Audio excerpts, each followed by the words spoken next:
Good morning and welcome back. We are on day 212 of our 365 days of Bible study, and this is our final look today at the prophet Isaiah and a wonderful piece of his writing in Isaiah chapter 53 verses 1 to 5, where he uncovers for us the background of suffering and the source of salvation. I'll turn you around so you can see what I'm reading to you.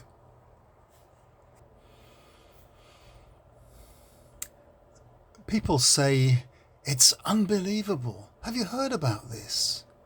Nobody would have believed God was at work here. It was Yahweh's intention that his servant should grow like a withered plant in dry ground. He didn't have any beauty or stateliness to draw our eyes to him. There was nothing in his appearance that made us like him. He was looked down on and rebuffed by people.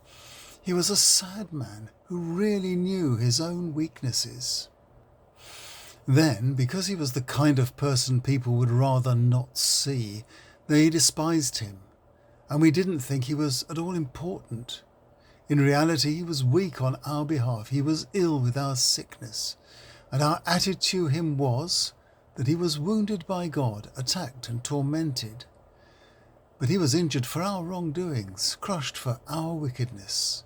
It was on him that the punishment that healed us fell.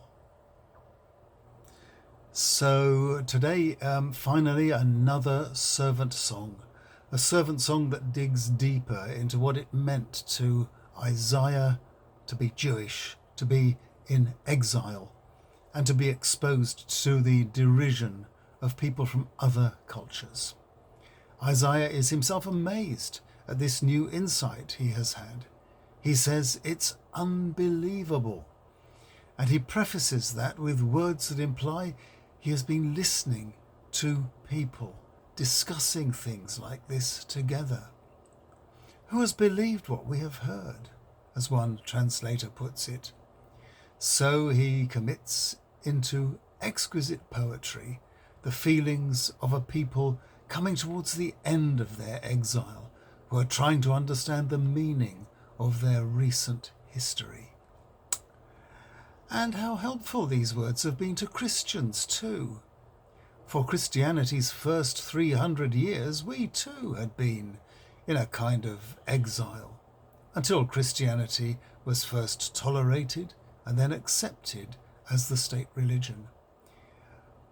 We could look at this passage and see that we too had been despised, rejected, and looked down upon during that period. We too had been punished for the sins of the world. But that was because of Jesus, who had been our pioneer and the perfecter of our faith, and what he had achieved on the cross. So, when early Christians read these words from 5 or 6 centuries before Christ, the first person we thought about was not the latest victim of persecution or the latest martyr, but Jesus himself. This isn't, of course, to understand the death of the martyrs or the death of Jesus as a direct one-for-one transaction to atone in detail for each of our sins. Neither Isaiah nor St. Paul would have been so nitpicking and clinical. This is poetry, reaching deep into our souls. It is the way God speaks to us through our emotions. We live in a world rife with evil, governed often by callous leaders who care little for the sick and the needy and those on the margins of society. This world of ours is a battleground between good and evil, and the evil is only dealt with by the suffering it causes being exposed to everyone's gaze and shown up for what it is. That is the meaning of the suffering of the children of Israel in Egypt, the shame of the Babylonian exile, the scandal of the cross of Jesus, the torture and death of the martyrs, and every unjustly endured pain inflicted by the world ever since.